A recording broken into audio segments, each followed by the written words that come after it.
and 48,146,000. I think we're still having it. Ladies and gentlemen, welcome to Focus on Liberia on the Marketplace, where we talk everything finance and economics. If if you are following us, you just seen the Ministry of Finance testimony about the domestic debt in Liberia.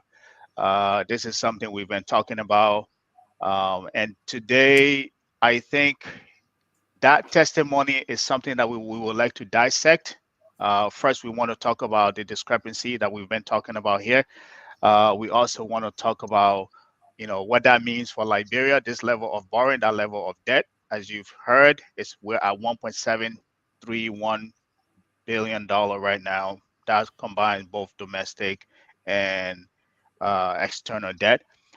So we want to look at the discrepancy. We want to dissect what that means for Liberia, and also, moving forward, how can we borrow? Borrowing is okay, but how can we borrow smartly that we are not at this level of debt to GDP, where we currently stand at the $1.7 billion debt?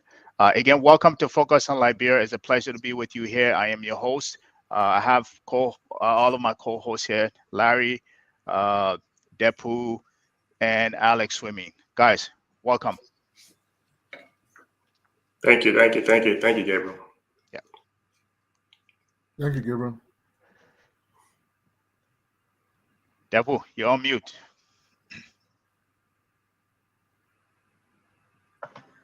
Thank you, Gabriel.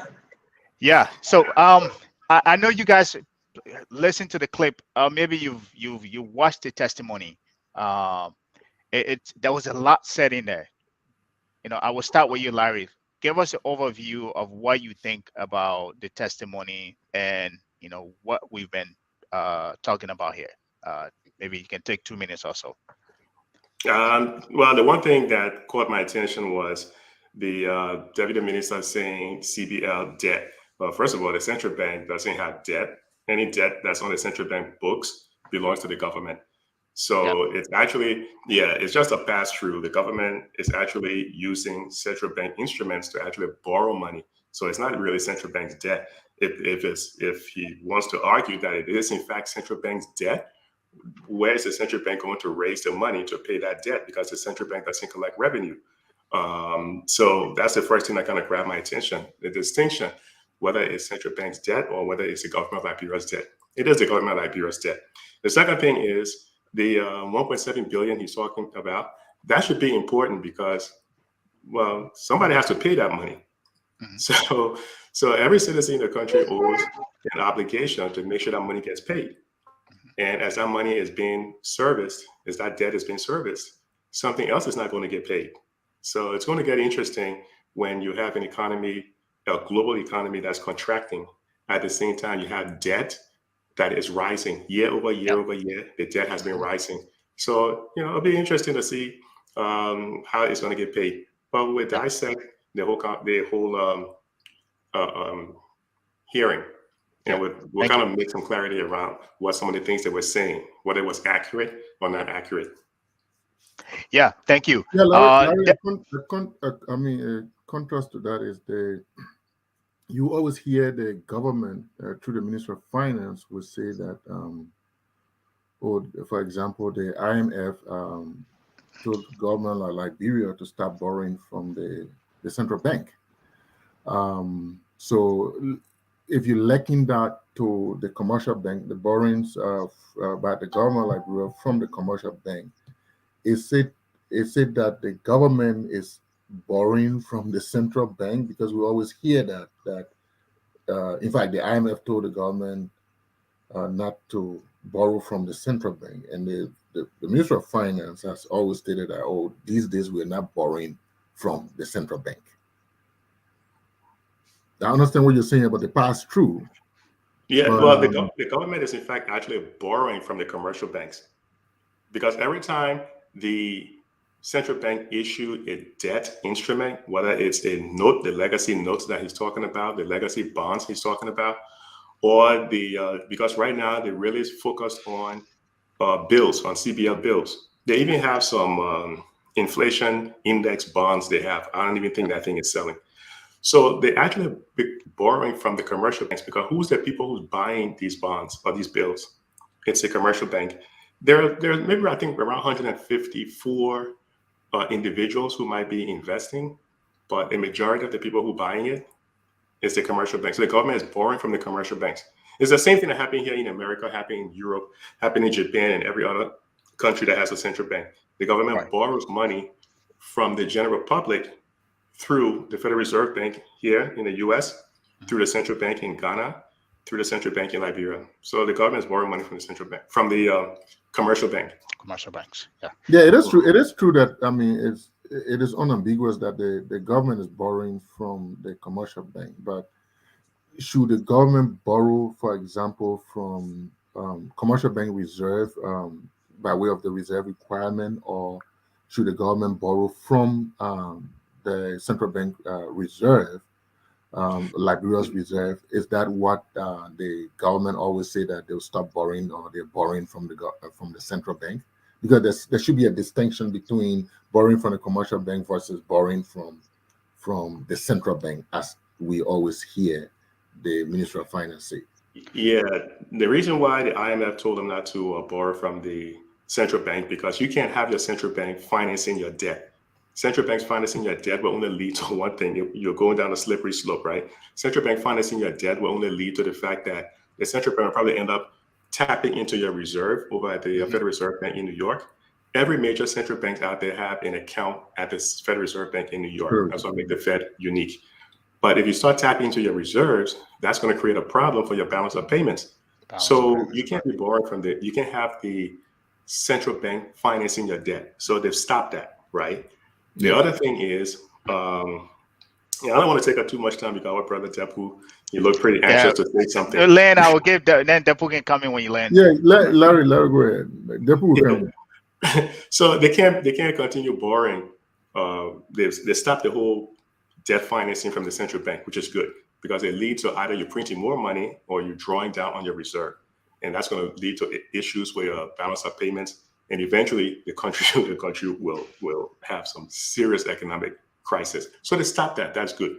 So what they're doing now is they're borrowing by way of, well, they're not using reserve requirements. Reserve requirements is like a monetary instrument that is used to either control inflation outside, in the economy. Because if you wanted to kind of slow down inflation, you can increase the reserve requirement to pull money out of the economy. Mm-hmm. So when I pull money out of the economy, the whole thing, too much money chasing fewer goods, it leads to prices increase, the whole supply demand. By increasing the reserve requirements, you take money out of the economy, right? That's one way. Another way is through CBL bills and bonds. So the reserve requirement wouldn't do the trick. In order to get the money, they have to issue CBL certificates, whether it's bills, bonds, and notes. That's the only way they can borrow the money, or unless they go ahead. They're not printing money and using it. That's a good thing. But they can only borrow it by issuing debt, or like the deputy minister said, they can get it from the IMF. And how does the IMF get the money? From member countries. IMF gets the money also through issuing the special drawing rights. Right. The special drawing rights is not free money. You have to pay interest on it. Mm-hmm. Or they can also get the money through the World Bank. How does the World Bank get the money? The World Bank issue bonds. The same way that we do it on Wall Street. They issue bonds to get money from investors, and that's how the World Bank can lend money to developing countries. So World Bank issues, it's the same thing that CBL is doing, except World Bank issued it on a global scale. Right. Depu. Yeah, Depu. Yes, thank you. I think Larry has given a very good premise for this. What is important here, I was wondering, why did they call a finance ministry to appear? Why the legislature call? That's the first thing I want us to really understand. If they are there to discuss the CBL or the domestic debt as a whole, or there are other challenges in terms of financing the budget that led to that decision. I didn't listen to it, but realistically, to discuss the issue of domestic debt is very much important. In the first place, the IMF has considered Liberia is now on the IMF program, which is very good to help us to discipline ourselves. One of the things that the first condition that there is they advise the government to stop borrowing any activity, the financing of the budget expenditure every time they have to go to central bank. And that is more risky, making sure that we are eating our reserve, we go into other areas, in fact, commercial banks or like the LBDR, the rest of it, borrowing from them, it became very difficult. So what is important here, the first condition is that government should learn to be disciplined and live within their budget and use whatever revenue is collected is applied. And that is a very good fiscal rule. And that has helped us considerably. But one thing I listened to the minister, the debt stock that he's talking about, I don't think is from this current administration, but also from the past administration. What is important for us to have understood from the beginning, which have been the debate from the central bank itself, is that the borrowing is now making central bank to actually have some challenges. And what I thought the government would have done first was to see how best to recapitalize the central bank. It has its own challenges, and they haven't done that.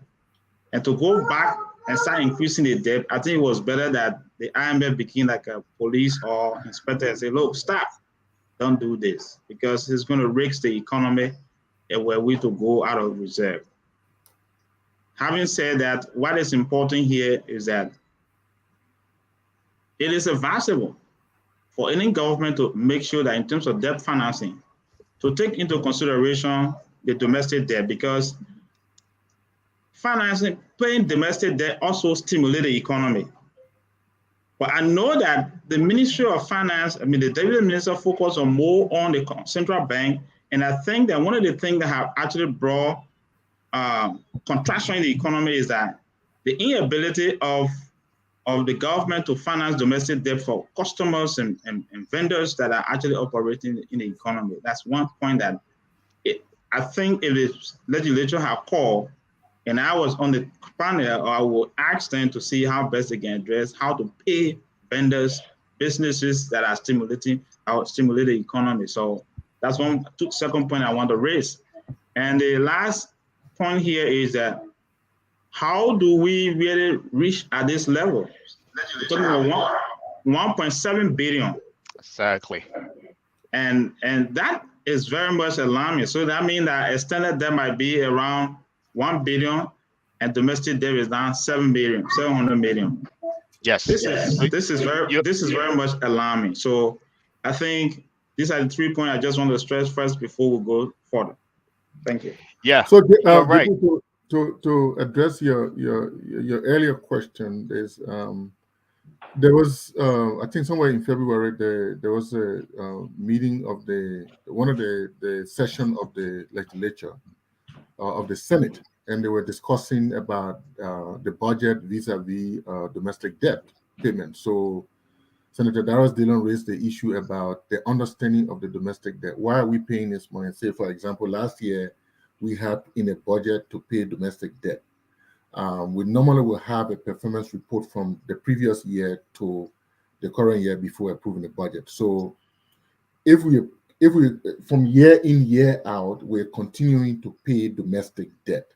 So where is the performance report? What is the breakdown? Who is on this list? Who are we paying? Are these real companies? Are they, not so real companies? What is the issue here? That's what gave rise to all this discussion. But I'm sure we'll play the tape again. Oh, I think we should just go into that. That's very good. Mm-hmm. Let's just go into I think we have it. We can just go into that if that is okay. Let's just go into that part where Dillon questioned the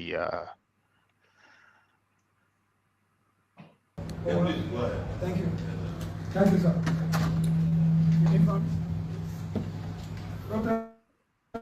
Thank you.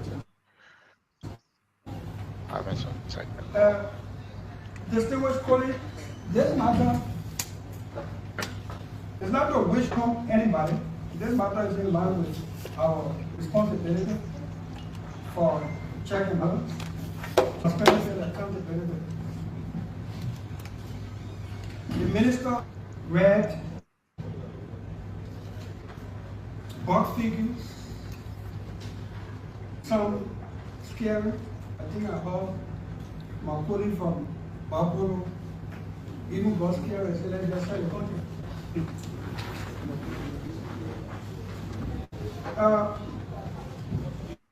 For program, my particular issue that I brought before this body for which we are here is for the Ministry of Finance to do two things specifically. The 2020-2021 budget, there was a projection, an appropriation, and approval of $72 million for domestic debt payment from the bulk figure of the domestic debt that we have. I know our domestic debt is around 700 million. Every budget year, we take small portion of that amount to service our domestic debt. In 2020, 2021 budget, a projection, appropriation, and approval because that budget was approved of 72 million for domestic debt servicing, unless somebody can correct me. That budget period has elapsed. I want to see performance report on the payment of domestic debt of $72 million. The fact that that budget period has elapsed, fiscal auditor report available, the Minister of Finance should be in the position by now to tell us what are the generated $72 million, what are the payoff $72 million, what are the shortfall in generating the $72 million, and if they did, who they pay to? Want to see the payment of that money from that budget line should have been already verified. Look, let's get down to the heart of the matter, what Dylan is really inferring, what Dylan is really getting at. Dylan is getting at a point that people might just be padding, throwing stuff as debt without any accountability, without there being any legit reason for the debt. It goes similar to the whole mop-up exercise, where some of the entities on the books for the mop-up exercise weren't legit.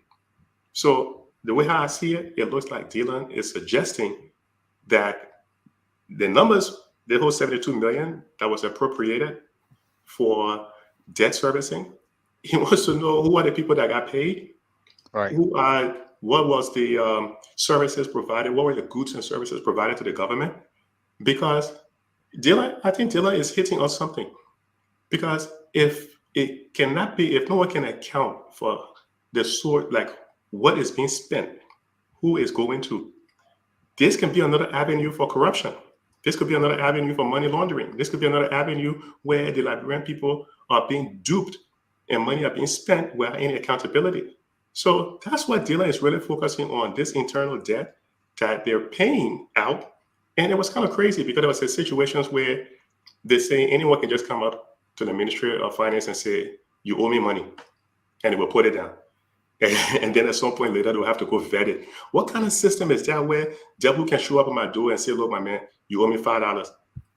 And I have no Okay.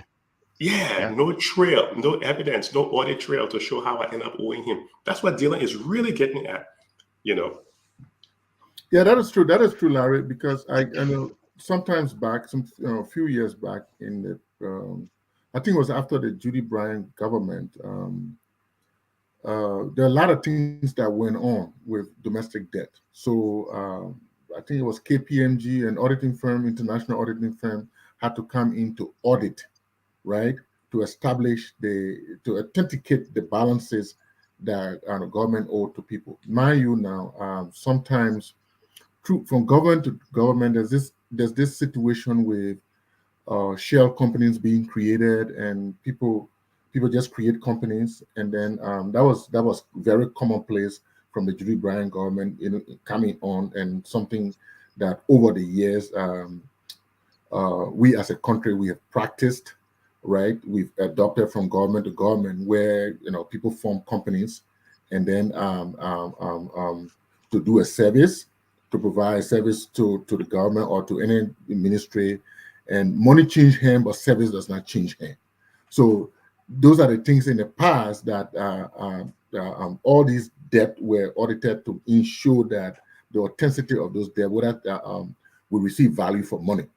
Now, fast forward, what Dylan is trying to say is in the same direction. Or we are paying these monies every year. Sometimes in government, say for example, you give a contract to an IT company to do a service for this ministry, and that service is done, but because we pay upfront for bribes and all that stuff, sometimes the job is not actually done. And then we repeat that contract again, sometimes 2 times, 3 times, right? And monies are paid, right, for the same project over and over. So, and this is something that's been happening. So what Dylan is trying to insinuate is that, hey, let's look at the debt. Are we paying real companies? Are we paying value for money? Who owns these companies? So we go beyond who are the beneficial owners of these companies. Whether they're people working in government, or we are government officials who own these companies, and money is being siphoned through these companies, or whether these companies are legitimate companies. They are not shell companies that have been created, right? So, and that speaks to the point about what happens in the past with the audit with KPMG and the continuity of this thing going on. So, if you put money in a budget for domestic debt to be paid, it has to be authenticated. We have to know the company. We have to know what service is provided. We have to know the owners of the company, and we have to make sure that this money was not paid repeatedly. Right. Yeah, thank you. I think that's a very genuine concern from DeLong, and we should be looking at it from 2 ways. First, from the corruption side, to ensure that we put in check to whatever processes or the accumulation of debt has been. The country has the debt management committee.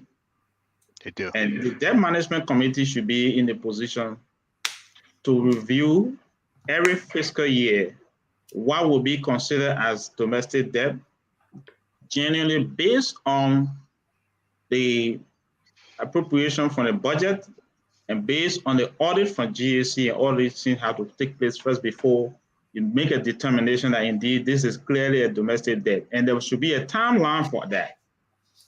That is from the transparency side. And I think for me, on the other side, I'm looking at it from stimulation of the economy from where we are. What are it's always good to be concerned about the losses to banks, commercial banks, even the central banks, and individual companies that are also providing services for government. The losses also affect the economy. And mind you, one of the things that for me I always ask is that the PFM law talk about pre-financing of contracts. And these are some of it's a very good system, but it's also give loophole to procurement processes that accumulate government, that can increase government spending and the debt at any time. So if someone come and say, go ahead, you pre-finance the project, and the company pre-finance, let's say for road construction work, and government has appropriated $5 million for such road project in 5-year period, and the person done mobilization, having a guarantee that indeed have gotten contract from government, go to commercial bank and took a loan. And once you take a loan for commercial bank, and that means that the commercial bank will use, the company is using the contract from government to take the loan from the bank. When government default on the payment, according to the schedule on the budget, it creates not only a hurdle for the company, it also creates financing condition or constraints for the commercial bank, and how to lend to other clients, because their expectation is that you will pay according to the schedule. So these are some of the challenges that we have in the economy that keep making out the stagnation These are some of the fiscal decision and action that stagnating the economy. So that's a very good step that Senator DeLong have raised for us to discuss this in the public debate, because we have to look at this clearly.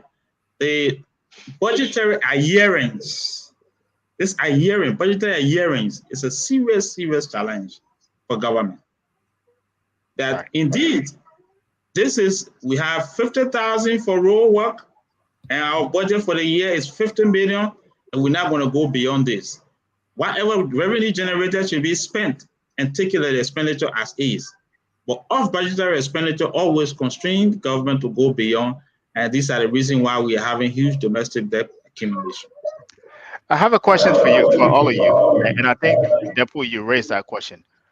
Why did the Senate need? What culminated to them having this hearing? There got to be a reason why they wanted to hear this hearing. So if they wanted to hear this hearing, that means there was something fundamentally that is happening within our economy that they're either concerned about, either about the debt, the level of debt we had, or there is something fundamentally happening within the economy for which they wanted to see, hey, how much debt do we have? We don't know. What is this? 1.6? Is it 1.7? Let's call the Ministry of Finance to give an account of the level of debt we have. But what I want to know, I don't know if you guys listened to the entire tip. What culminated to this? Like what happened? Why did they decide to have a testimony on this debt?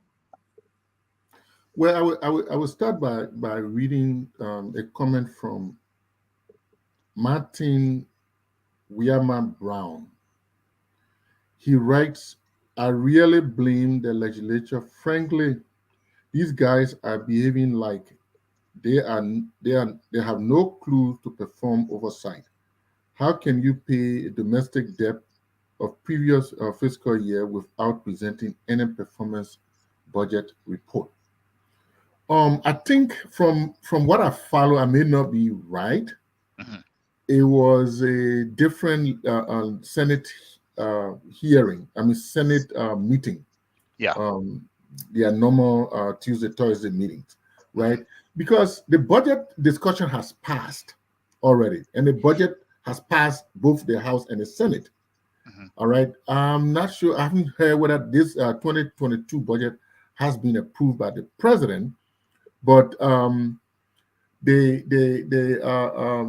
there was a discussion that I think I listened to, and what I gather from that discussion is that Senator Dillon, as usual, was calling for transparency. For example, he was calling that before he signed on to the budget, he must ensure that this, in fact, the charity begins at home. The Senate's budget must be clear. He must understand why he's getting this $15,000 or $30,000. So the light is coming back on. Yeah, it must be transparent. In that discussion, if my memory serves me right, it was when the issue of domestic budget came up, and he had demanded, that he recommended, and his colleagues agreed that they should call the Minister of Finance to explain domestic budget. That is because true. Previously there was another discussion by the Minister of Finance about paying domestic debt and all that stuff. So it was a combination of those things, if I'm right. But it was completely outside the budget discussion. So that's why I read the comment from Martin that when the budget discussion was held, right, and when budget discussions are being held, are these details presented, or are these details demanded before the budget is approved? Because my understanding was that, we discussed the entire budget, and the Senate is a majority rule. If the majority rule that they should pass on the budget, they pass on it, right? Mm-hmm. So Dillon, in his own wisdom, when he has the question, he asks these questions. Mm-hmm. And for some reason, I think his colleagues and the Senate Pro Tem is trying to come to terms with the new development.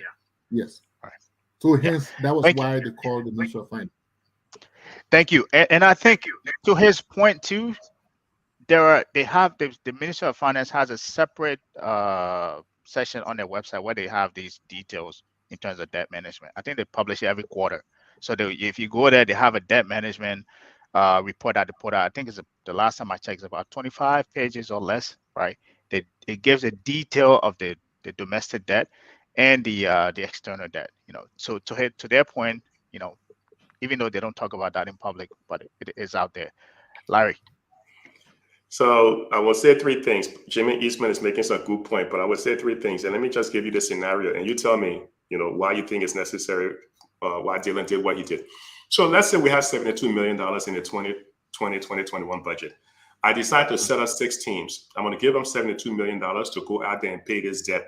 And then when they come back, they're going to put names on this piece of paper. They're going to hand to me. We're going to publish it, and we're going to say, these are the people who the 6 teams went out there with $72 million to pay. What does that say about you if you are falling for that? Have you seen that movie before? Of course.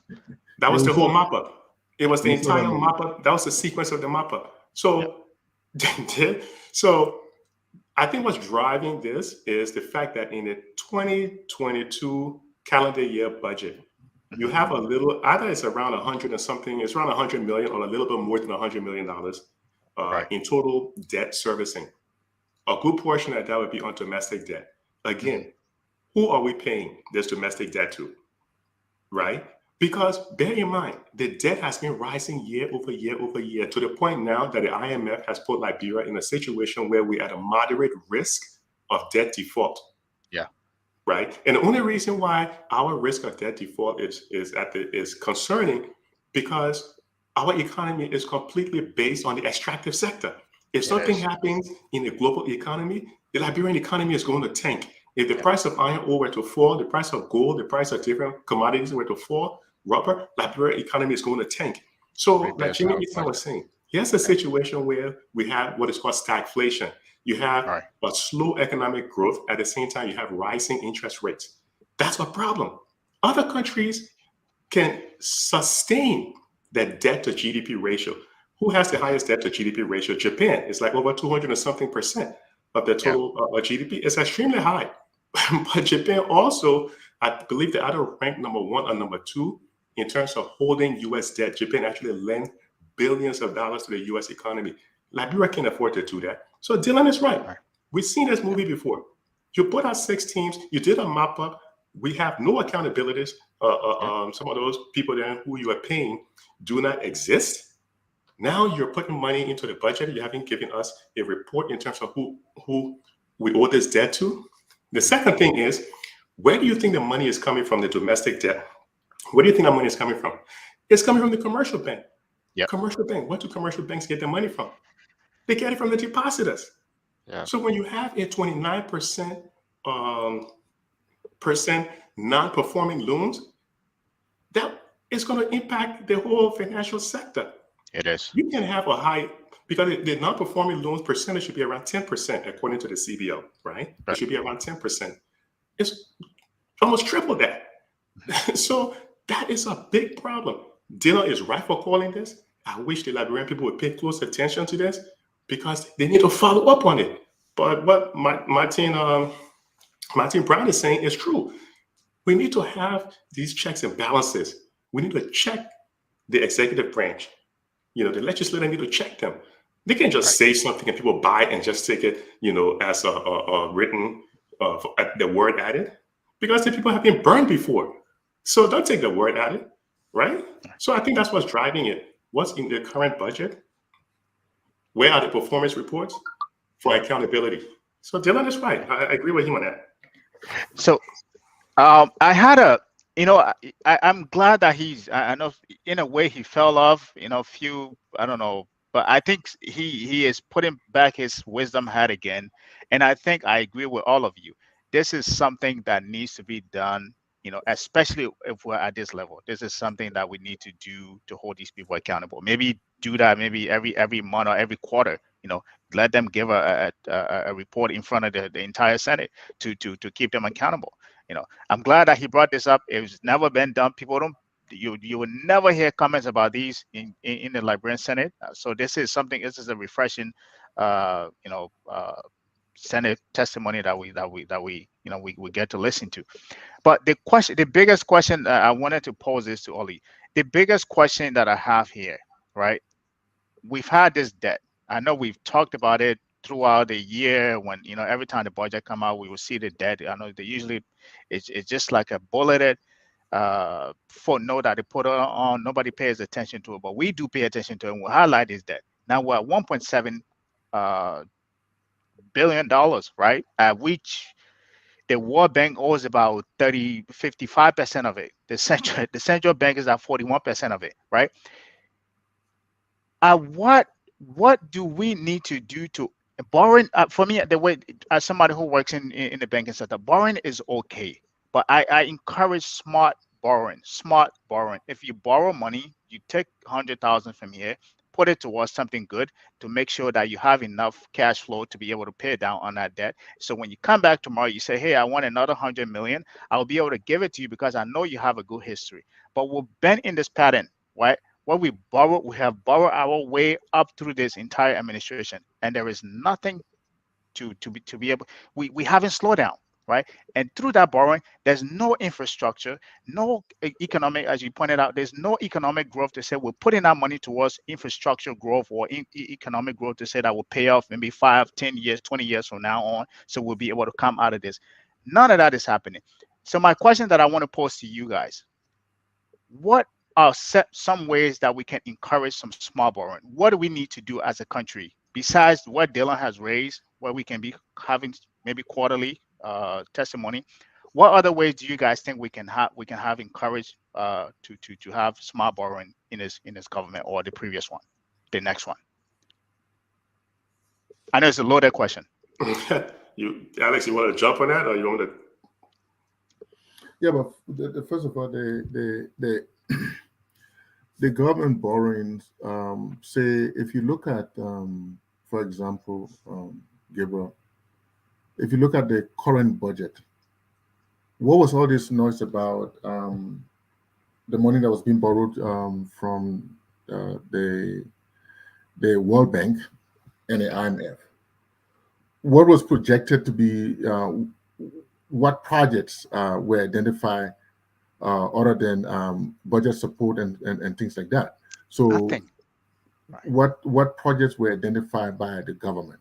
If you look at some of the borrowing in the past, say the 50 million that government borrowed, of which I think about 30 million was used towards the stimulus, the World Food Program, fiasco was that happened.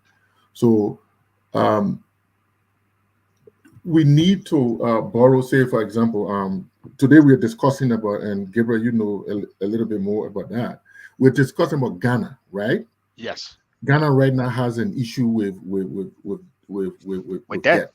So the Minister of Finance of the Republic of Ghana was able to give a speech, which is written, is all over the internet, on why they're in the situation they're in and how they're going to get out of that. Now, granted, they too have their issue with corruption and all that, but a lot of their debt was used towards huge development projects, right? Mm-hmm. So government should not be afraid to borrow, because if you're not borrowing, and you should manage your GDP to debt ratio and all that stuff. But if you're not borrowing, then if you're not borrowing smartly, especially for your development project, then it's a problem. So government should be borrowing more, provided they can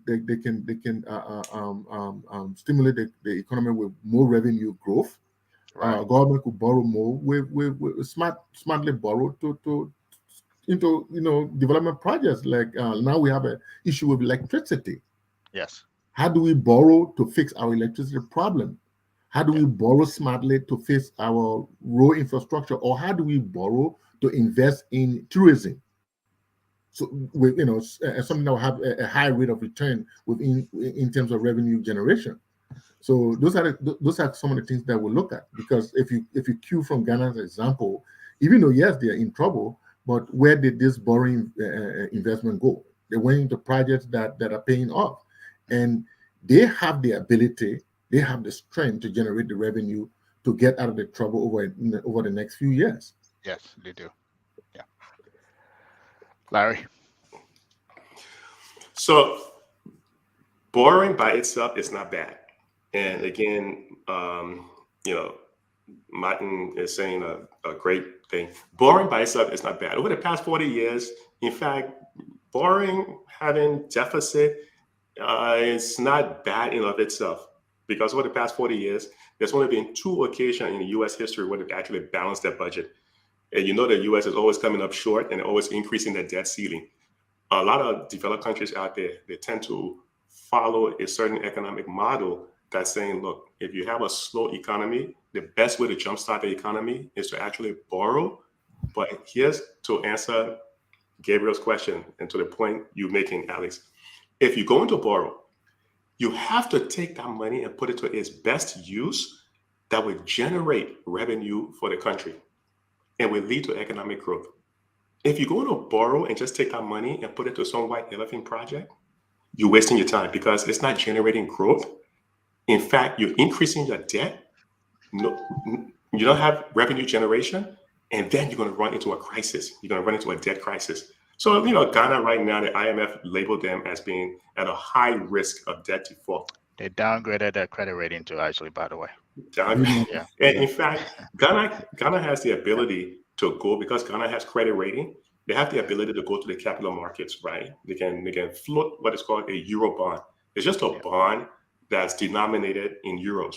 They have the ability to kind of raise money, or it can be a dollar type of bond. They can do that because they have credit rating. Liberia has no credit rating. Mm-hmm. We are relying on the IMF and the World Bank everything, to borrow money. So the problem is, if the IMF, so think about this, if the IMF all of a sudden decides, look, you guys are borrowing way too much money, your economy is not growing, you have stagflation, we're not going to lend you any more money until you get your fiscal affairs in order. If the IMF decide not to give us money, what's going to happen? We're screwed. Exactly. We're actually done. And the problem is there's no evidence. There's actually no evidence that shows any of the policies, the prescription from the IMF has ever worked in any country. They tried to increase. There was a massive riot. They tried it before in Ghana. Within a week, they overthrew the government years ago. So I would not even rely on the IMF. If we're going to borrow the money that we have right now to put it to good use, put it in the internet. Do you know how many jobs you can possibly create by investing in the internet? It's going to improve education. You can have e-learning. You can have qualified teachers. Mm-hmm. They can be in the diaspora. They can be anywhere, but you can have a qualified teacher training someone in Liberia if you improve the internet, improve education, improve the healthcare sector, improve agriculture. Put the money into something that will give a greater return on your investment as opposed to the white elephant project, those side feeder roads. All these things are white elephant project because you feed them, and they do nothing to boost your GDP. Yeah, GDP. Yeah. They do nothing to bring economic growth. So yeah, definitely nothing wrong with borrowing. In fact, the person who pushed that ideology was an economist named John Maynard Keynes, right? Keynes pushed this ideology. Obama did it in 2008.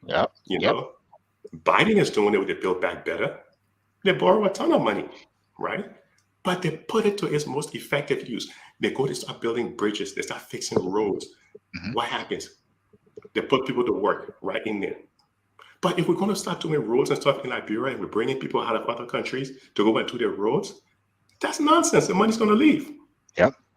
So, which I don't know why we can't seem to get it right, But if we start focusing on the issues, a lot of times elections are based on personalities. Focus on the issues. Let educate people. Let the people understand what's going on. Because the reason you have poverty is because you have a poor economy. If you have a good economy, you will have a job. If you have a job, you can feed your family. You can get the healthcare services you need. We can improve JFK. But if you don't have, hell no. They fly out of the country and they leave you there to suffer. Mm-hmm. So stop focusing on the personality. Look at the tangible issues and see exactly what needs to be done. Yeah. Alex. Yes, sir. Yeah, I'll just maybe trying to reflect on the current year. I mean, even though that budget has not been approved, if my memory serves me right, it passed the House and the Senate the last I checked, whether it has been signed off by the president. I mean, the 2022 budget. Gabriel, have you heard anything like that? I know it passed in the Senate, but I'm not sure if it's been actually passed into law yet. I don't know if the president signed off of it. I suppose I haven't heard anything about it. No, to answer your question, no, I haven't heard anything. No. Larry, have you heard anything? I haven't heard anything about that either. No. Yeah, because I was looking at the budget and was But it's going to pass. I think the bottom line is going to pass. It will. Yeah, Right. so But yeah, go ahead. it's inevitable. I'm sorry. Go ahead, Alex. No, I think it did pass the both houses. Yeah. But the last I checked, it hasn't been approved by signed off by the president. Yeah. So I was looking at the total projected debt 2022, say debt servicing. So a total of 120 million, which like they say is a 62% increase as compared to last year. So the debt service is 120 million. Yeah, for during the 2022 budget. And that's what I was saying earlier, was kind of driving Dylan to say, okay, the debt servicing has increased from 72 million in fiscal year 2020-21 to over 100 million. What's going on? But you know what's even worse? Liberia right now is in a debt suspension program from the international community. They haven't been paying back their debt because of COVID. But all of that is going to change by, I believe, next month. I don't know if it's this month or next month, they're going to have to start making payments on that. So that is going to be a problem. Maybe that's why he called the Senate. Yeah, maybe that's so why you he can- called the you Senate can- meeting. Yeah. Larry, you can liken that to student loan, right? Where student loan was suspended. You nailed it. Interest calculation was suspended. So it says that the 62% increase is mostly, and Larry is right for that, because the 62% increase is mostly due to expected payments on principals. government securities, including treasury bills and promissory notes. Right, payment on foreign debt, both interest and principal, are expected to impact, because if you look at the budget has increased from about 74 million last year. I mean, debt servicing has increased from 74 million to 120. Of that, last budget was 51 million for domestic debt, and domestic debt has increased to 85 million. So most of that payment is towards the government securities and then the financing they did through the ministry, to the Central Bank of Liberia, as you were saying, Larry. Wow. Mhm, mhm. And so with the so we're up to 120 million. So that's In terms of 15%. servicing, not our total debt stock, but in terms of servicing. That's what I'm saying. That is the fiscal year. 15% of our budget. That of our current budget. That is 100 the projected budget. Doesn't mean you're going to get that money. exactly. That and Because even 140 ahead. million in our budget is dependent on loans and grants. They're actually projecting you're going to get grants and loans in that, and there's no guarantee that's going to happen. Bear that in mind. whether that happens or not, we're up to hope for 120 million that we have to pay. Yes, that has to be paid regardless. And let- you know another. Go ahead. Yeah, go ahead, buddy. No, Let's go look ahead. at some of Sorry. the comments here. I see Jimmy Eastman is writing. For example, he said debt rising while GDP is stagnant. I think Larry, you must have talked about that. It's a recipe for disaster. Mm-hmm. Yeah, you have stagflation, you have rising debt. The economy is not growing to keep up with your ability to make the payments. He's right. That, look, if I see Darius Dillon, I would definitely shake his hand, because Dillon people are not paying attention to certain things, and Dillon is catching on to these things. That is such a good point he's raising, and Jimmy Eastman is pointing out something very crucial. You have a war in Ukraine that's going to impact pretty much the global economy, right? And we do trade. We do trade with Russia. We do trade with Russia. In fact, our trade with Russia has pretty much, I think, maybe even doubled since President Weah came in. I think it's not that much, but it's actually have doubled. So we do some trade with Russia. Then you have a situation where you have rising debt. Your projection of 785.6 million has built in there about 140 or something million that is based on grants. That's like I'm projecting big money. Alex over here is going to loan me 10,000 next week. What's the chance that Alex is going to do that? 0 to 5%. Right?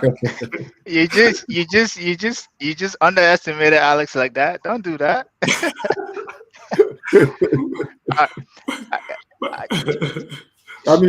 Larry, you can take that percentage up, my friend. Take it up give to it 90%. That 5% There's a very good chance that I'm going to get the money. So yeah. Should we go to the comment, or do you guys have any more questions? Let's do the comments too. I'm good with the comments. All right, because I don't have any more questions unless you guys do. I think this is something we've talked about. We've been beating on this drum I don't know how long, and I'm glad that Senator Dillon actually brought that up. Hopefully, people will start paying attention because he's in the Senate. But what is Gabriel? What is overall? What we're talking about is debt servicing, right? But right. And most of that is the servicing of the debt is like Larry said, our debt servicing for the international debt. Most of the international debt kind of recessed, but it's going to start, and maybe if I'm right to use the word, it's going to balloon at a certain point. Yeah. But so most of our debt servicing right now is interest only. Well, interest only. Yeah, we're paying interest only. It's more domestic. What our total debt stock? What is inhibiting our ability as a country to go in for more debt? Larry, I think you I would like Larry to take that on, and then I will come in. But I think he's answered that question many times, so I'll let. That's what Joe Monu is touching on over here. I don't know if you can put his comment up, but there's some other people. Let me see if I can bring it up. Skip around, but Joe Monu is raising that point as well. So I don't know if you want to put his comments up. This one? Yeah. Okay. Yeah, there you have it. So maybe the government needs to test out the bond market like several African countries have done. We may not have the acceptable credit rating, but what about the prospect of going?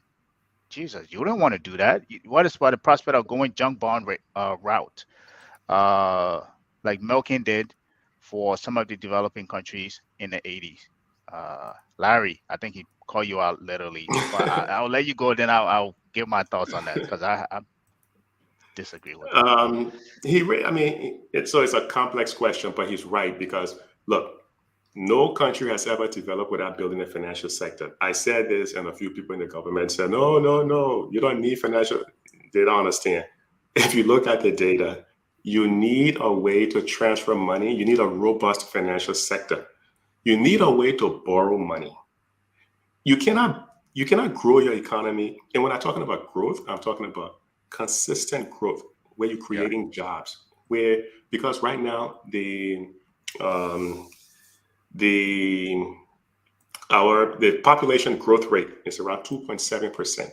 Our population is growing on a yearly basis. It's one of the fastest in Africa, right? Probably one of the fastest in the world as well. It's growing at that rate. You can't have a population growing at that rate. And for the first 3 years of this administration, you have negative economic growth. Your population is growing while you have negative economic growth. It's going to lead to poverty, right? So you need a way to borrow money and invest it. So how do you do it? Well, Michael Milken was an investment banker. This guy was big. His office, in fact, was about maybe 2 blocks away when I started working downtown. He worked for a company, I believe it was Drexel, Burnham, Lambert, DBL. If I remember correctly, I think this is where Sam Jackson worked, I don't know if it was the 70s or 80s. But what Michael Milken did, and when we say junk bond, the credit rating is so low because there's a high risk the person will not pay you back. They charge you more on the They charge you rate. a whole lot more. Right. Well, we can I won't recommend, in order to even take that route, you still need credit rating. Even if it's junk status, you still need credit rating. Exactly. But we need to be able to borrow money from. We can do like some other African countries. We can borrow money from the diaspora because you can issue bonds. You can call it diaspora bonds, Liberia diaspora bonds, because the government would be held responsible to pay that debt. Mhm. But you're not going to succeed in selling that to the diaspora if you don't have good governance. You don't have If the you don't have, regulatory yeah, framework. So you have to exactly. build it. Your LACC, your commercial court, all those things that have to be in place. You have to strengthen the governance in the country before you put out a team to convince the diaspora. I believe Rwanda or Kenya may be doing something like that. But So Larry, I'm not cutting you off too. yeah, There got to be what you're proposing that there has to be confidence established because we have history of Bond saving issuing. bonds. Yeah. The previous saving bond which government has not paid yet in the past. We're Right. talking about before 1979.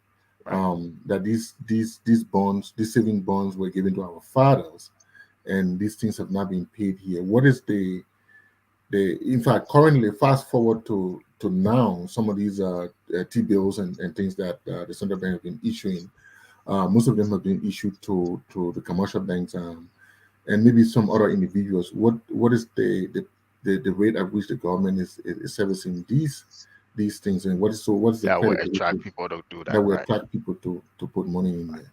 you have So, you need good governance because just how they can default on paying those savings bonds or paying the bonds to the diaspora, they can also default to the IMF as well. But governments do not want to default on interest payments.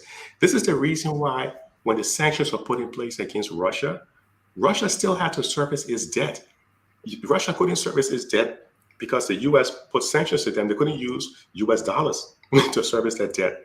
But the US made a special exception Yeah. To for allow them Russia. to keep servicing their debt. Yeah. Exactly. They made a special exception to allow Russia to keep servicing their debt by using US dollar. It was a one-time exception. But you're right, Alex. The only way you can possibly do it, you have to let the diaspora know that you are, in fact, trustworthy. If you're not trustworthy, you're not. Remember, a few years ago, the diaspora pumped about 600 million in remittances. mhm. That shows that the diaspora wanted to invest. The interest rate you put on these bonds will have to be definitely higher because there's a whole lot of risk, right? Yeah. Yeah, But 1 year, I think it was 2017 or so. When I did some report, it was a little over 450 million that the diaspora remittances. I was doing some review just on it. remittances. So Yeah. imagine if you tap into the diaspora to start investing in specific projects in Liberia.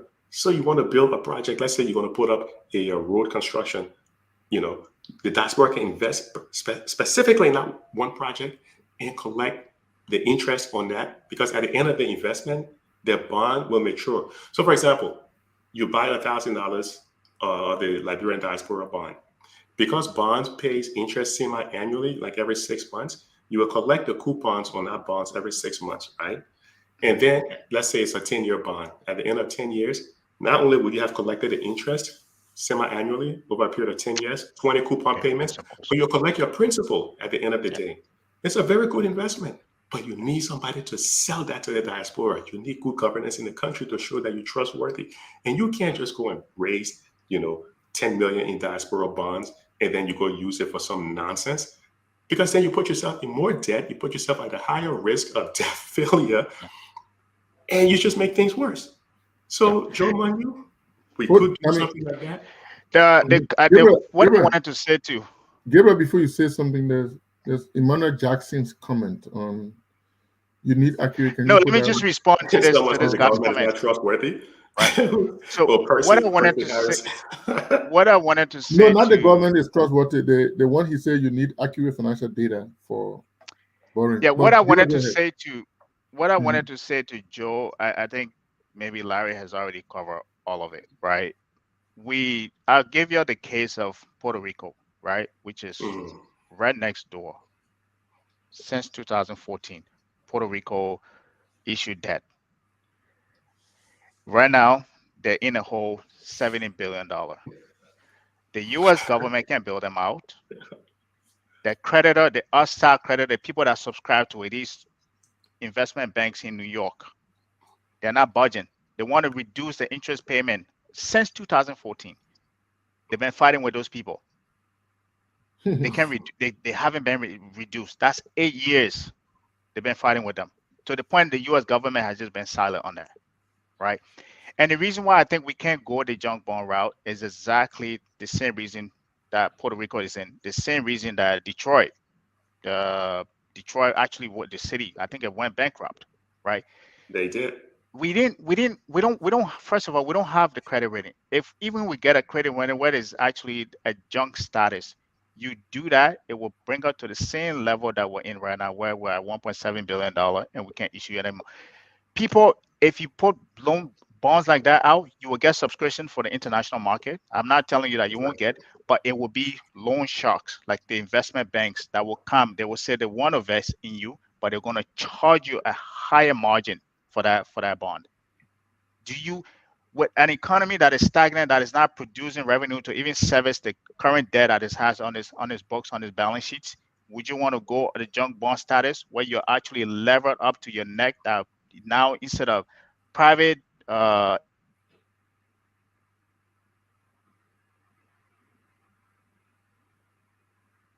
Did we lose him? sorry, instead of international partner having access to your debt, you're now actually beholden to private banks, right? That is even more dangerous because they don't let up. If they could let up, they would have negotiated with Puerto Rico to refinance the debt. So I don't think that's the reason why we that's the reason why I don't think we should go to junk bond status. If we want to do that, let's find it, put in the right people, let them get Liberia to have a credit rating, and then work on that credit rating, pay down some of this debt that you actually have, then issue another bond on the Euro market like Ghana does, that Ghana did before, $3 billion. They subscribed to that, and they were Yeah. able to put that to good investment. I think Yeah. that's the right route to take. But if you do that right now, you go to the junk bond status, you will choke us to the point we will not be able to come out of this. Yeah, And jump when on the that. Ghanaian president made Gabriel, a Gabriel, proclamation you that want it to was say going to be jump on free that education, 1871? when the Ghanaian president made a proclamation it was going to be free education, that's how the Ghanaian government paid for it. They floated those bonds, the $3 billion in bonds. That's how they were able to pay for it. They didn't just make the proclamation and started taking the money from the budget, because that's kind of defeating the purpose. Yeah, go ahead, Alex. No, just referring to the junk bond thing as 1871.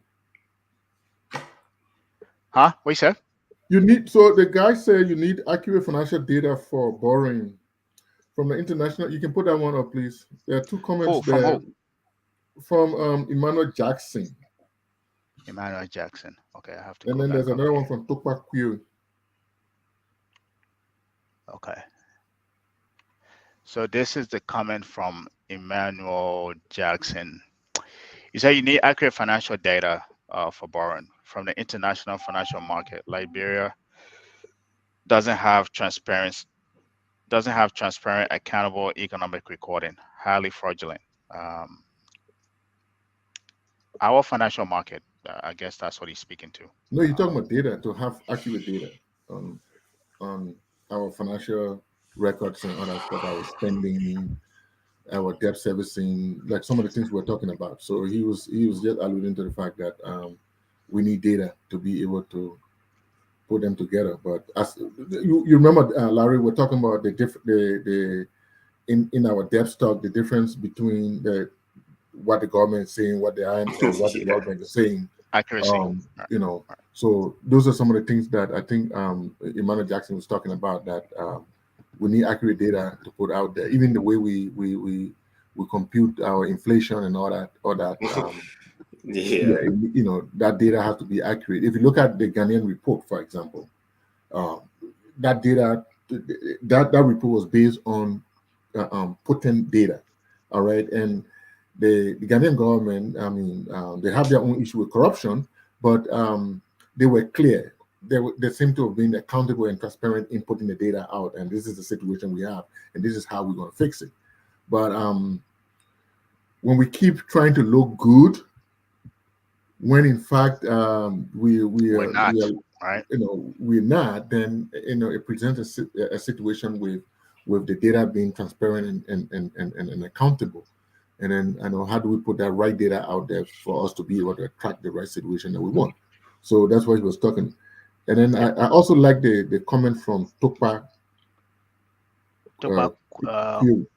Quill. Quill, sorry if I misspelled his name. So he said, did you hear during the debt hearing that the government of Liberia was indebted to NAS Corp in the tune of 46 million? Yeah, he did mention that. And Yeah. I think So that, this is something that what is NAS Corp? Is that the Social Security? the National Social Security Authority, Yeah, okay. corporation. So it's like Social Security here in the United States. So NASCOP is the Social Security arm of I have the a government of problem, Liberia, but go where ahead. by law, they the same way the Revenue Authority will collect the tax, you compute your Social Security as well, and every institution in Liberia is required to lodge that payment to collect a certain percentage.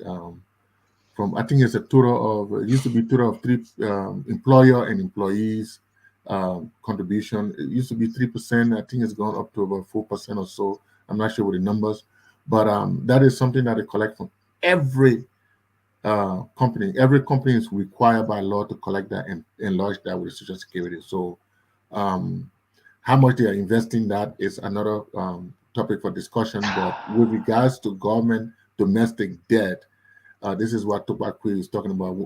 Some of the numbers of the domestic debt is some of these things that we're talking about. Governments Larry. owing to Yeah, sorry. parastatals like NASCOP, like other parastatals, and then government owing to other companies, not just the central bank T-bills and other things. How they raise they issue debt to raise money, and Mhm, also the commercial bank, but they also part of that debt, mhm, domestic debt, has to do with people at NASCOP, other companies that we owe that provide mhm. services, goods and services to the government. So at the end of the year, if government has not paid, two 20,000 year, 40,000 year, 500,000 year to company X to company Y for services or goods provided to government Mhm. institution, that is on the list as well, as long as it becomes Jesus, payable at the end of the year. So Jesus. yeah, this is one of it they're talking about. I think we need to do another show on sovereign debt. I mean, not just sovereign debt, but sovereign. Uh, why we need to create a sovereign wealth fund to deal with situation like these. This Hmm. is, for me. I think this is. It is not just. If you look at the entire structure of our financial market or our government, it doesn't make sense. Yes, I think the Social Security is well intended for what it's supposed to do, which is, as we have it here, to take care of the elderly. You work, you pay into it. When you get old, it takes care of you, right? But the way Social Security works here is that the young people that are working now are paying for the older people. Those people, when you're young right now, you're paying for the older people. When you get old, the people that are working while you're old are paying for your retirement. So it works The like a problem, pyramid or something like that. it's, thank you. That's exactly the problem that I have with that. What I say, I have a problem. How many people work in Liberia? The population. Like, how many of us work in Liberia? You might take some. And how many companies do we have that we can say that can fully pay into that to take care of the? And the government is the highest employer in the country, and we Mhm. don't have that many employer, and we don't have that many employee, whether in the private sector, in the private sector, to pay into that, to say, if you pay into that right now, it would take care of all of these government employees. We don't have that. So we have to rethink this way. We just, I think this is well intended, but we have to think about how we're going to fund it, because it's not being funded. This is going to keep going up. It's going to keep accumulating debt until the next person that come in, they will talk sweet talk around it. They won't know how to fix it. These are some of the reason. These are some of the problem that a sovereign wealth fund can take care of. But Whether your here's the budget problem. shortfall or your social security, to be able to take care of it. You invest in the other markets or in other economy, in other companies also, to be able to to pay for some of these situations. But we have this well-intended social security structure, which I think we should.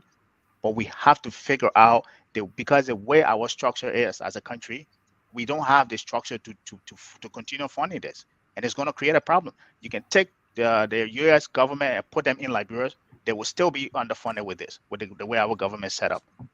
Yeah, that's the problem that I have with this. Yeah, I think it's intended. Right. There Let is me a just jump in real. Yeah, go ahead, Alex. No, I wanted to. I was referring to a comment. You can go ahead. Larry. So let me ask this question based on the hearing. How many of you guys, or how many people, and people out here can put in their comments as well. How many people believe that the data that the Ministry of Finance was putting out in terms of the debt, the 1.7 billion debt, how many people believe that number is accurate? I for one don't. I can tell you. Right. Yeah, but Larry, if you have if you have discrepancy between the international body of a government, once you have discrepancies, how do you reconcile that? How do you trust the numbers? You gotta investigate why the discrepancy between the institutions, right? So in any audit situation, once you have discrepancy, you have to go beyond the discrepancy. So it has to be authenticated. The figures have to be authenticated. If you cannot authenticate the figures, then you don't place reliance on the figures when this is given. So how do you place reliance on? 100% reliance on the figures. We can only handle the figures as they're presented and give the caveat that these figures are not. We are not placing reliance on these figures, but for the sake of the conversation or for the sake of the situation, we take it at face value. Right. Yeah. I don't even think the government has an accurate number on the actual debt. I don't believe it's accurate. And what Emmanuel Jackson was saying, data is so important because if going back again to Joe Munyu's point, if you're looking to bring somebody in to buy a sovereign debt to lend the government money, they want to look at your total debt situation. And your debt situation, the numbers may not even be accurate. Because there are certain principles in financial economics that we look at. We know time has value. That's a given. We know if we're going to take risk by investing in your country, we want to be equally compensated for the level of risk. That's what based on the interest rate, high or low, or the junk bond status we're looking at. And the third most important part of the core principle is information is the basis for decision making. At the end of World War II, when Japan was being rebuilt, there was a quote by W. Edward Demings. Demings is one of these people that was sent by the U.S. to go help Japan rebuild. And what Demings said was, without data, you're just another person with an opinion. Mm-hmm. If you don't have data, you just offer me your opinion because you have nothing to back it up. Yeah. The international community was frightened about data or the lack of data in African countries when Michael Cheng, the former finance minister of Mozambique, was able to borrow over $2 billion without his legislator knowing what he was up to. $2 billion. So that kind of tells you that the data structure in Africa is scary. You can't build your country if you don't have a data repository, if you don't have a data bank where people can go and see competent data. If you want to see the US debt right now, go to Treasury Direct. Go to the government's website, Treasury Direct, where you can buy government instruments. Go to Treasury Direct. You will see the U.S. government debt as of Friday. It will be up to the minute. Right. That's where you talk about good data. And don't say that, we can't build something like that. You have to start somewhere because you need it. Doctors cannot operate on you unless they have information in terms of your illness. So those are the kind of things that, and if you haven't seen this stuff before, you're not going to know where to start. A lot of the people in the government haven't seen this stuff before. They don't know where to start. You can't build your economy just, that's the pulling problem them out we of have. thin air. Right. Yeah, it doesn't work that way. So definitely you need good data. Emmanuel Jackson is right because we need to measure how much debt is out there. You saw the back and forth between the deputy finance minister and Dillon. I think I saw a situation where they were going back and forth because they can't say with 100% certainty who the money is owed. They just don't have that kind of data in there. This is where you put money when you're looking to invest to build your country. That's where you put your money. Just a point. Yeah, okay. Go ahead. No, go ahead. Before you go ahead, I just wanted to respond to a question from Duke Samid, one of the last questions. I think I saw that comment. Let me bring it up for you. But before we leave, before we part here on the one, we get into the 1 hour and 30 minutes. But I would like, Yeah, before I I go got to that, I'll be I would leaving like soon to too. I would like to go to the comment by Armstrong Jackbar, which we should Do close you on. want, which one do you want No, first? Do you want this one? no, I will answer this one. I will answer this one. Okay. But there's a Okay. comment. I just want to introduce that one as maybe something that we can close on. The comment from Okay. Armstrong Jackbar saying the war in Ukraine could last for a year. The IMF, World Bank, or international NGO may not be in the position to help us. So, what the question saying? The Deputy Minister of Finance said at the my friend, put the question back and put that stuff back. Yeah, at the hearing, most of the domestic debt did not originate from the Ministry of Finance. If this is true, why are government ministry or agencies allowed to go outside their budgetary allocation to purchase goods and services, for which at the end of the day places a burden on the government at some sort of debt? This is wrong and it encourages corruption.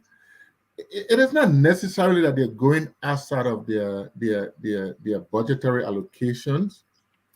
It is how, if you understand accounting, how the account payable concept work, right? If you procure goods on credit, right, so to speak, and at the end of your fiscal year, and the goods is not paid for, it becomes account payable. That is debt you have to pay at some point. So government ministries and agencies are giving budgetary allocations as per the budget, and they go through a procurement process. Sometimes, and then they procure the goods. So the suppliers of the goods or the vendors are waiting for their money, and the payment of the money goes to the Ministry of Finance. If the Ministry of Finance does not have the money, that payment voucher is sitting now at the Ministry of Finance unpaid, and the year ends.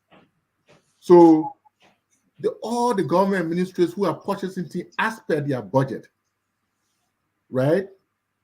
As per their budget, and if the Ministry of Finance does not pay, they haven't raised the money, or government have other priorities that they have to pay for, those monies at the end of the fiscal year, they are monies that government and have to pay. So it ends up on the domestic debt list, that money that they have to pay. And of course, sometimes they have to pay.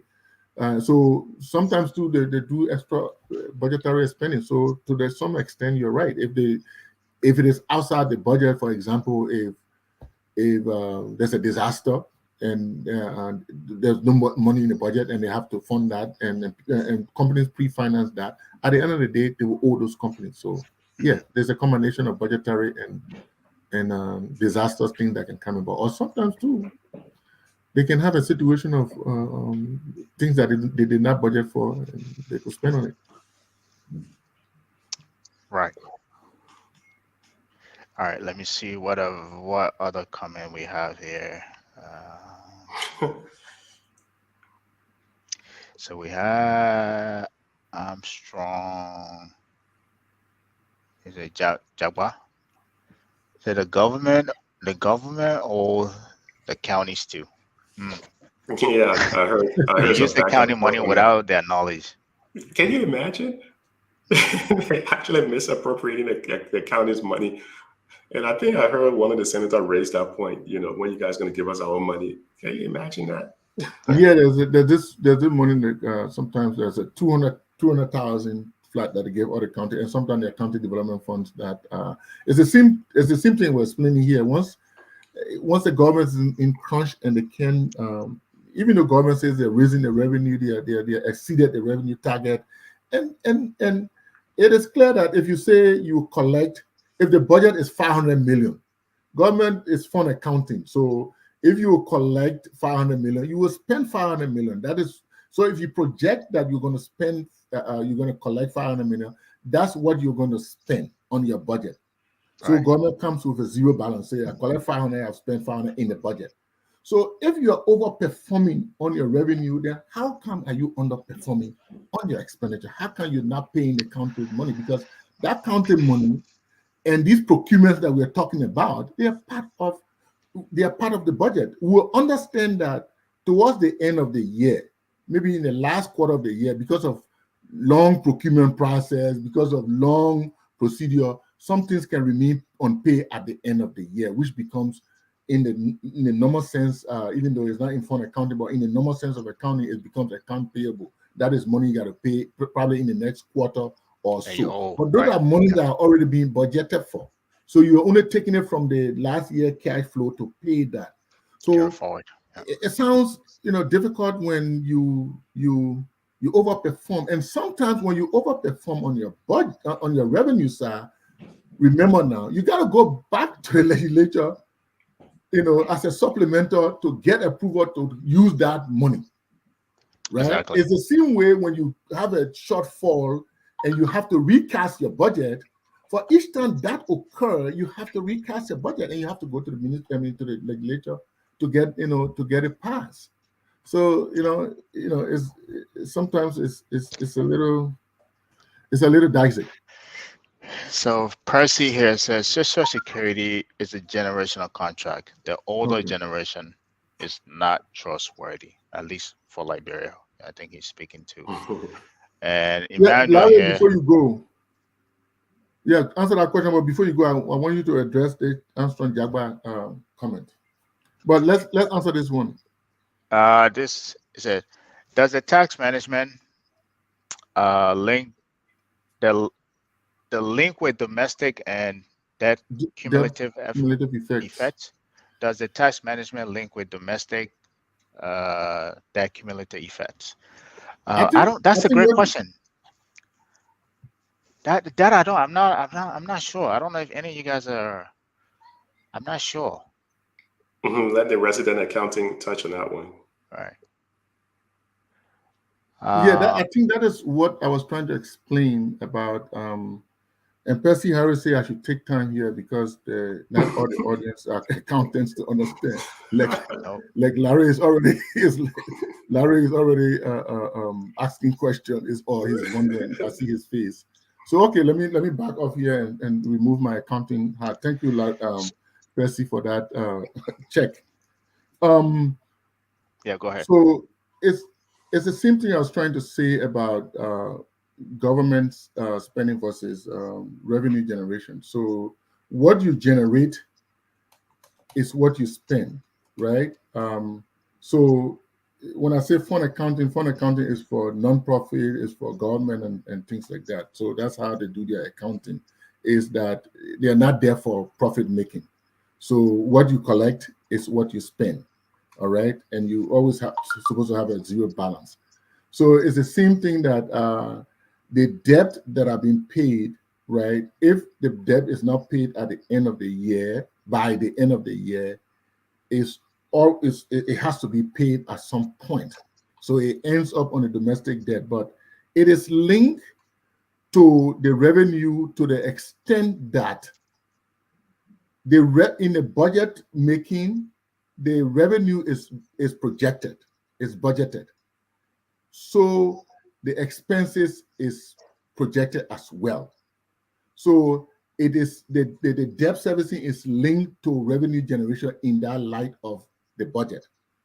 Because if you say your budget is 785 million, like the 2022 budget, that is revenue you are projecting to collect. And you say, out of this revenue that I'm generating, I'm going to pay ministry of this, I'm going to pay ministry of that, but there are line items you have to pay for. In addition, I'm going to service debt to the tune of this, both in principle and interest. So that's how it is linked. The government revenue collection is linked to domestic debt. If that explanation satisfies you. And you say you had a comment that you want us to close with. I think to close with it's from Armstrong Jagba. It's talk about what we're trying to talk about, Larry. It speaks to how does a country like Liberia manage with all this stuff that is going on. Yeah, we had a pandemic, which was already causing supply chain management, which was causing inflation and all that stuff. Then comes the war in Ukraine. So Armstrong Jagba is asking, the war in Ukraine could last for a year. The IMF, World Bank, or international NGOs may not be in the position to help us.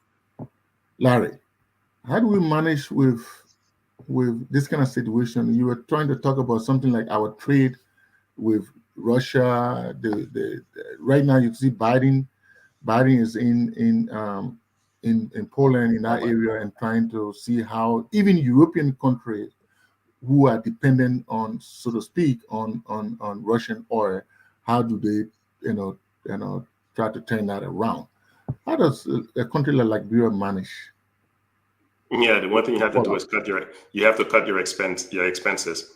So you have to take a look at the budget and see areas where you don't need certain things, and you have to cut those things out of the budget. Because if you don't cut your expenses, you're going to run a large budget deficit. I mean, how do you end up financing that deficit again? You're going to run to the IMF. You run to the IMF again, it moves you from being in a moderate risk of debt default to a higher risk. It's a vicious cycle you're in.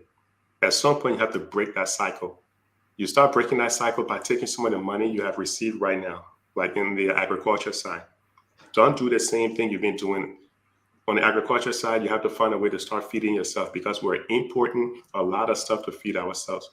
Take this opportunity with the money you have, boost up the agriculture sector. You definitely need to do that.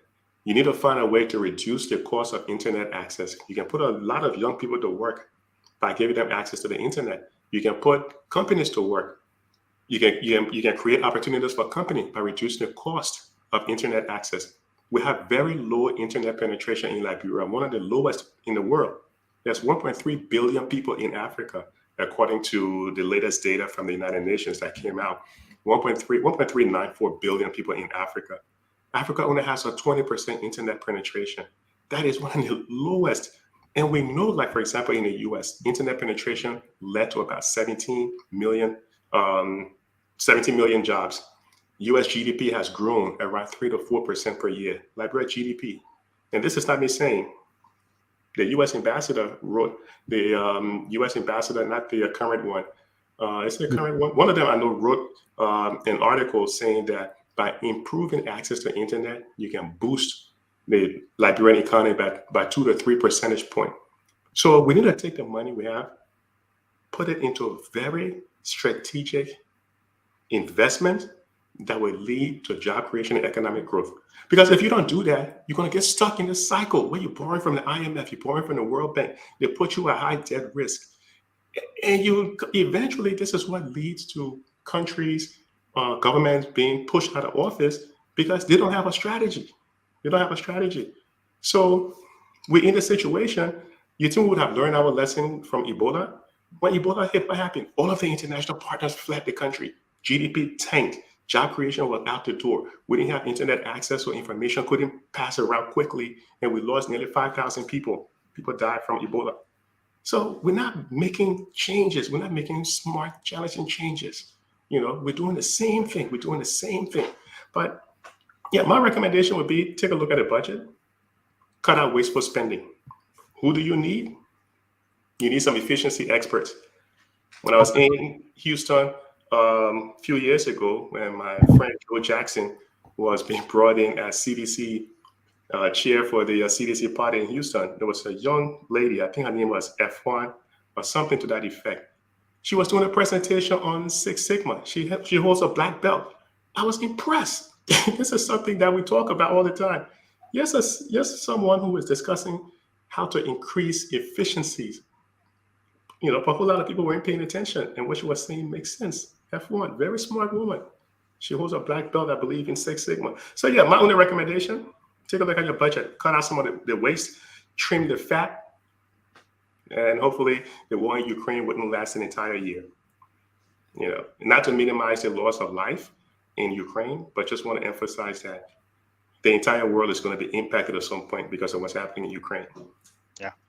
Yeah, Elizabeth is right. Cut government official salaries. She's absolutely correct. They want to do the harmonization? You see, that's the problem. Because when they came in, they fattened the budget, they fattened the payroll. Then IMF squeezed them by saying you have to harmonize. Exactly. Now you got to harmonize the harmonization. Oh Lord, it was the harmonization that brought Dara Stillen in. Now you're going to do the harmonization on the harmonization. You see, Alex, Yeah, Sabu unit gonna come for you, my man. You keep saying things like that. But you said that you cost salary, so we talk about They got we harmonize the salary. on Really. expenditures, not so much on expenditures, because if you look at the budget, there's some wasteful spending in there. You gotta get rid of that stuff. There's some useless spending in there that's not going to lead to economic development. But yeah, Elizabeth is right. Take a look at some of the wasteful spending. You're spending $55,000 a month on foreign lobbyists. That's wasteful. Very. You can't be paying Bakari sellers $10,000 per month. He's not leading to anything economic development wise in Liberia. $10,000 per month. That's a waste. Get rid of that stuff. Why are you paying Ed Royce $25,000 per month? Take a look at Liska. Liska is pulling over $100 million per year. You can get, in fact, Liska is ripping off the Liberian government. Have you seen the salaries that Liska is paying themselves? Lord have mercy. To answer your question, take a look at Liska. You can get some money out of that. Stop the foreign lobbying. There's so many African countries do not pay for foreign lobbying.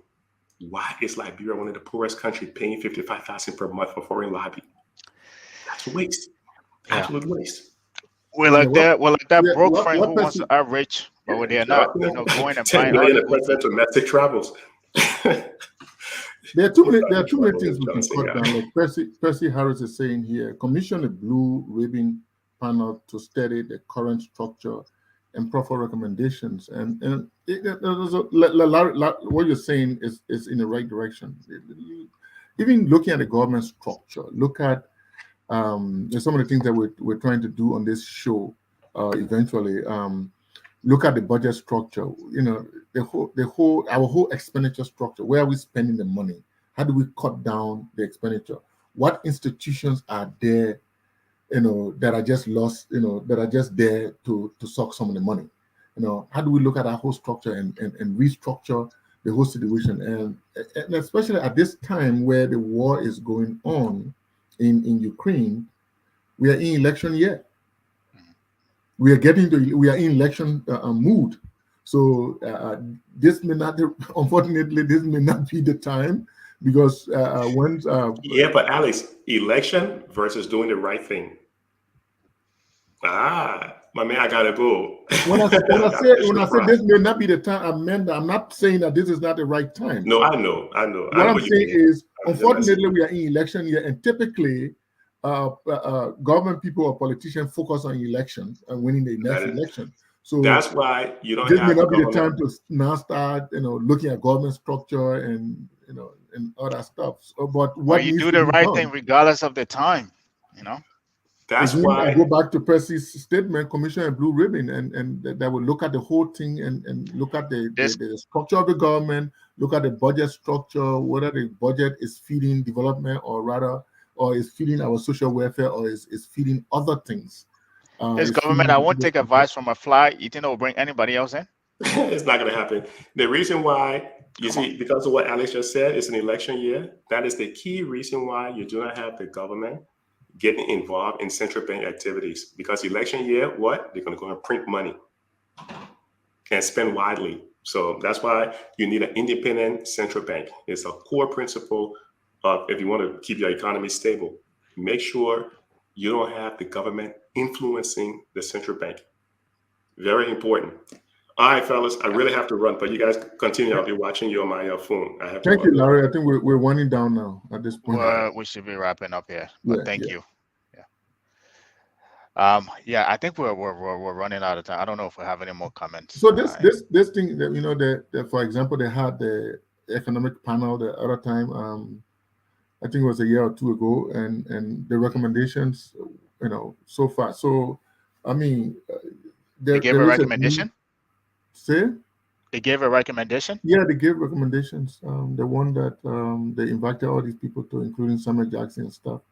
Okay. Remember the one they had at the ministerial complex? I think it was 2 years ago or 1 year ago. Yeah. And so when you talk about forming a commission to look at the structure, it all goes around good governance and leadership and things like that, which somebody who can commission these things and take the recommendation and in earnest put them into place. But I believe Liberia can do that. But again, They should do that. Seriously, yeah, well, they should. there's something that we can do. But again, what was saying is that there got to be a time where we got to visit these things. For example, the war in Ukraine now, Hmm. with other countries are trying to redirect their situation.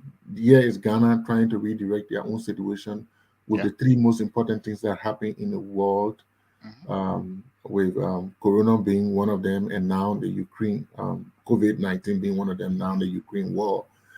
Everybody in the world is trying to re-examine their own situation, Yeah. or Exactly. re-examine their budget. In fact, Liberia should be looking at that to see how we can even re-examine the 2020 budget for us not to be cut pins down. All Yep. right. So those are things that we have to look at. We really have to look at our government structure. There are a lot of entities that are on the government books that are just there. We have to look at those things in earnest. But as in the same token, in order to do that, you also need to, establish the private sector. For job, you have to create jobs, and the Yeah. way you create jobs is, not just by government, but through the private sector. So we need to take a step back with all these things that are happening in the world. We need to take a step back in earnest and look at this stuff. I hope that can happen as of 2024, because right now with elections, I'm hoping that um, Everybody's focusing on election right now. yeah, Right. that Right. that could happen as of 2024, and this is one of the reasons why, our core reasons why we're having on ways to improve the library economy. This topic, so that we can discuss the different facet of our country's economy, business, and finance, to see how Hmm. we can offer recommendations, and Yeah. that is what we're doing. What we're doing. Yeah. No, I agree with you. I think the only thing I would disagree, I think it should happen now, even leading up to it.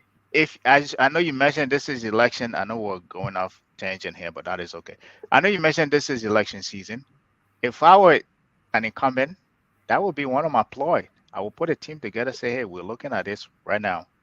That hey, I want to examine myself for the last 4 years that I've been in, and this is the team that I'm putting together to look at the next, if I'm elected, the next 6 years or so that I'm going to be in power, to look at these very specific things that are happening right now. Matter of fact, what is happening in Ukraine right now, how is that going to impact our economy?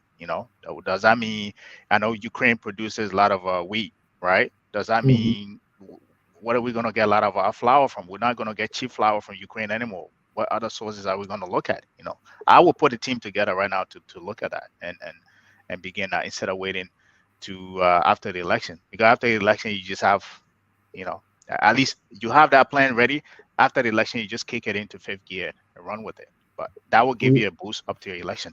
I shouldn't be saying this thing here, but I digress. we have a guest though. Percy Harris is saying that he wants we should invite him on when we get on the CBL topic, On the what? on the Central Bank of Liberia topic. Percy Harris. We would like to have a lot of people on there. I mean, that I think we would like to have them on there. I Yeah, think Percy, we thank you. thank We've you. been We will saying that take your invitation. we're discussing ways to improve the library economy, and we'll be discussing right now. We're discussing we're supposed to discuss we're discussing infrastructure, Hmm. internet and electricity, Right, energy, right. roads. Um, we should have been discussing. Actually, we should have been discussing internet today, but we had to pivot Today we to had something else. yeah.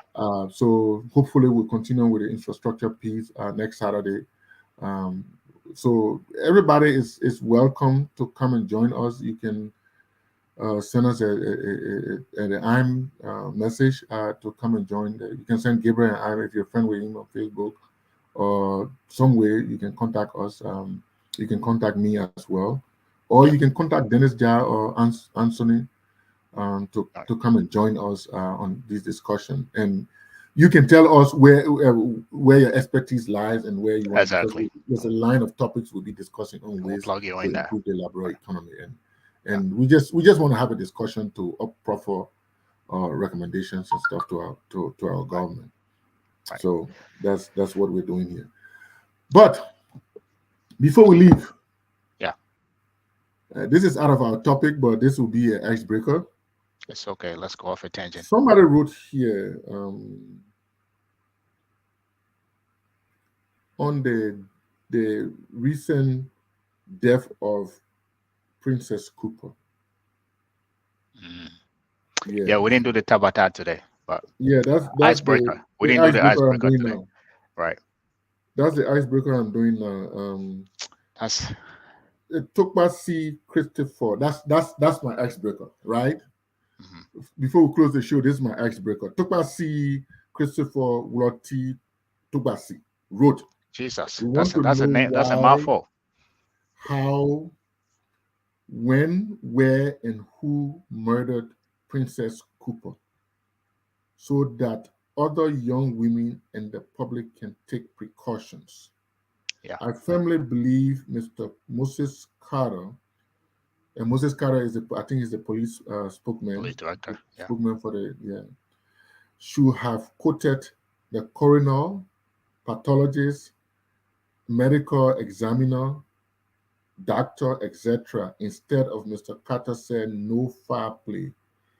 He has concluded the investigation.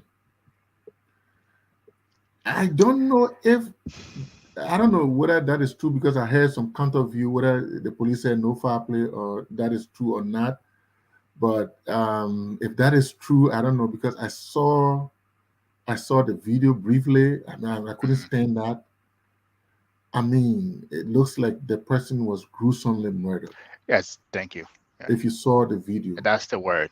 Yeah. yeah, That's a if you good saw the description of it. video, because the blood is flashing on the wall, and there's something when she lied down, she's like this, but she's face down, but I see something. It's foam. Yeah, something like foam, and the blood is just flashing all over.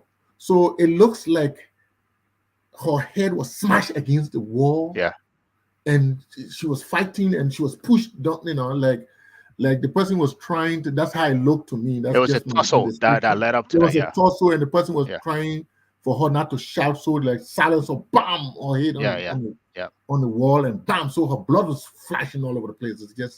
It's so gruesome, and if that is true that the police said no foul play, then I don't know. I mean, from my layman eyes, I think that's a gruesome murder. I think It is. and we need to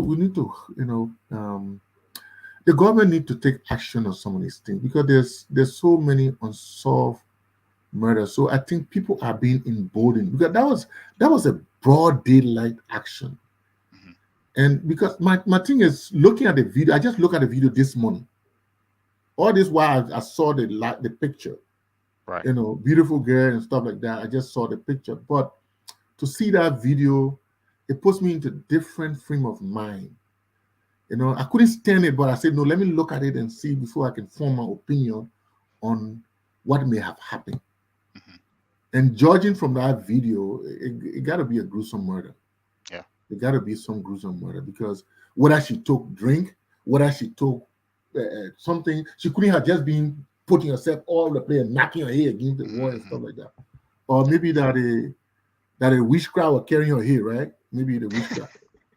That when I saw even wish, I don't know what kind of spirit would take over somebody that will kill themselves like that. But I don't want to even buy into that. When I saw the video, I thought I like exactly what you thought. That person was, gruesomely murdered, right? In a very short period of time. And the sad thing about it, there were people around it, right? So the question that ran to my head is, did they find her phone? If they can find her phone, we have cell phone company in our country. They can ping her phone to where it was, who the last person she talked to, who the last person she texted within an hour. Like you can carry out some simple investigation to be able to point out to investigate certain people that she may have talked to. But none of the conclusion that the I don't know police director or spokesperson reached, I it don't was know. too I fast. heard some contrary view that the police must have said. I didn't read it, but I heard that the police must have denied that. I mean, I not heard, but I read in some chat rooms that the police must have denied that. that I don't know, but I didn't see that It statement. was fast. The conclusion was fast, right? Mhm. First, they could have simple thing. You have cell phone company. What is it? Two cell phone company. Hey, this is the president's phone number. Can you tell us the last person, two or three people she talked to, right within that period of time, within the hour of being murdered? The last person she spoke with, right? You call those people, get those people phone number. You know that everybody have the data registration to the phone company. You go there, you issue a warrant. They can go there and they will tell you where those people live. You go, you bring those people, you interview them. You take the body to the coroner office, let them do a good investigation on it to see what was the cause of death, right? Somebody murdered in broad day, and you're telling me there was no foul play? Like you said, it emboldens other. If you look at the history of, I mean, not just the history, over the year, look how many people have been killed. Nothing comes out of it. The other young kid who had his friend cut his tongue. Yeah, Nothing this came out of that. with the advent of internet and all that, I think my thing is the government needs to go beyond.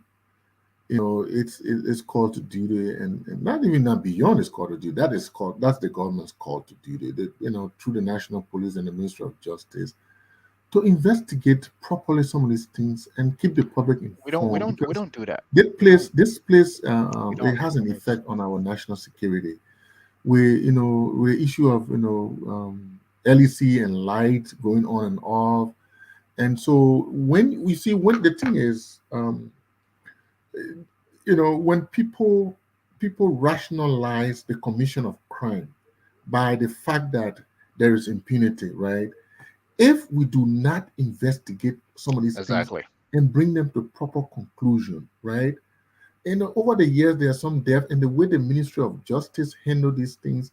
It leaves the public, it leaves the Vulnerable. public in Right. doubt, Right. and it leaves the rumors to circulate. It leaves the whatever, and some of these things people can see through them that the authorities are trying to frame these things. So it leaves more question than answer. It leaves fear, and on the other side, it emboldens other people to commit such crime because they feel that if I do this thing, nothing will come from out of it.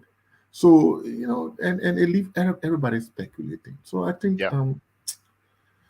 yeah, we need to do something as simple as, That's the like image you're of the saying, taking country. the person's phone Yeah. and I can say that we have the ability to be able to check the We have the phone, ability to to do go that. into the Right. phone and trace the phone and subpoena those other people, that subpoena the phone Right. companies to provide the information. We can do that. It's Yeah. by law. It's Simple. there. Very You know. simple. And it's simple. We don't need some sophisticated technology to say you just simple thing. Ping the phone where it was. Go to the call log and see who the last person you called or text within a very hour. You bring those people in. Those are your first prime suspect. From there on, you expand the investigation and take your time to investigate that. But you can't just come out in it instantaneously. There was no foul play. Like you leave everybody wondering, and And then here yeah, you you are. leave people wondering to the extent that because when you do that, right? If somebody no if you do, I mean, if something happened, you got to investigate, and sometimes investigation take time, and you got to keep the public informed, updated on where you are, especially this kind of situation. But Right. if that is true, and I continue to say if that is true because I'm not seeing the police spokesman speak or his statement on that is but if that is true, then it leaves one of the thought processes. I was talking to somebody. One of the thought processes is, oh, a loaded that person there, and some kind of government person here inside now. Why are they trying to cover it up People quickly? speculate. Exactly. Because if an ordinary person um, did that act, if that act was done by somebody, if an ordinary person did that act, Right. they will go after the ordinary person. But to kind of mellow the case like that, mean somebody at higher places here inside, maybe the person must have done something to the person, and so they just call the people, hey, okay, that thing quick. So that's Yeah. that's the kind of mentality you leave with the people, Right. right? And if you don't investigate these things properly to bring them to proper conclusion and then to the extent to bringing the perpetrator to justice and let justice be served if that person was indeed murdered. And again, I say Yeah. if because I don't know the facts. We don't know. Right. All right, that's my icebreaker, and that's I will call it quit. which we should have done at the beginning, but that never happened because this was a present matter. But I think that should be, yeah, you're right. That should be the icebreaker.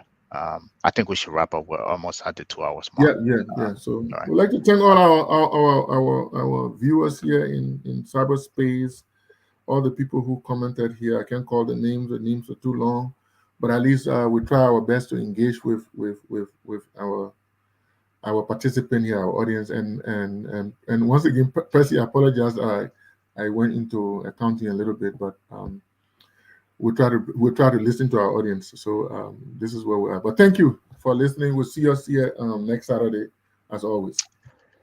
Yeah. So thank you guys for following. Do we know what we're doing next Saturday? Yeah, we probably might do electricity because we have what's his name? We have the we have one of the technocrat on electricity. Someone with experience on that, right? Yeah, someone with one right. of the brains in the field, who has agreed to come on the show with us. Right. So he will be coming. We might get a second person to talk about the electricity issue. We were supposed to talk about internet today. We will reschedule that maybe for the following Saturday. But we are talking ways to develop Liberia's economy, and we are on the infrastructure topic. But today we just have to pivot because of unforeseen circumstances. We do have the central. I mean, not central. Yeah, we do have the central banking app series, right? Because that's when we will plug in Percy, right? I think we do have it somewhere down the line, right? Yeah, we have that. Yeah. Okay. All right. Perfect. Okay. All right. Without further ado, guys, thank you for joining us. We will same time every Saturday. We will be here at 3:00. As Larry said, we couldn't take everybody's comment, but we enjoy having you guys here. So without further ado, we see you guys next Saturday. Thank you. Yeah, hopefully next Saturday we'll be having Mr. Christopher Nair. Right. He has agreed, and he has agreed to come and sit with us to discuss electricity. And he has written a piece on electricity. So we'll be discussing. We'll be having Christopher Nair here next Saturday to discuss the electricity situation. Perfect. So you don't want to miss that. Join us next Saturday. Adios. 3 p.m. Eastern. Bye-bye. Okay. Perfect. We are Liberian.